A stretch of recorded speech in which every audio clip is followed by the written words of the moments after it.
Afterimage by Yamamoto Shugoro. Kamata Magojirō, a Ronin living in Enshū Hamamatsu, was rumored in the neighborhood as being overly kind to his wife. He did everything himself, including cooking, laundry, and shopping, leading others to see him as eccentric. At the suggestion of the retired Rokubee, Magojirō became a terakoya teacher, but taught at a tenement instead of his home. Magojirō's gentle teaching style visibly improved the children's behavior.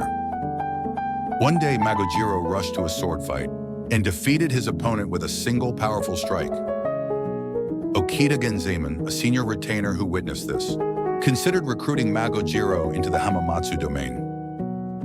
When Okita visited Magojirō's home, he found a Buddhist altar, revealing that his wife Suzie had already passed away. To Magojirō, who still saw visions of his wife, Genzaemon introduced his daughter Kofusa, who looked exactly like Suzie. Magojirō left town once, but on the way, Kofusa appeared and gave him a letter revealing Genzaemon's heartfelt thoughts. Magojirō set out on a journey with Kofusa to honor his late wife, vowing to marry her upon returning to Hamamatsu.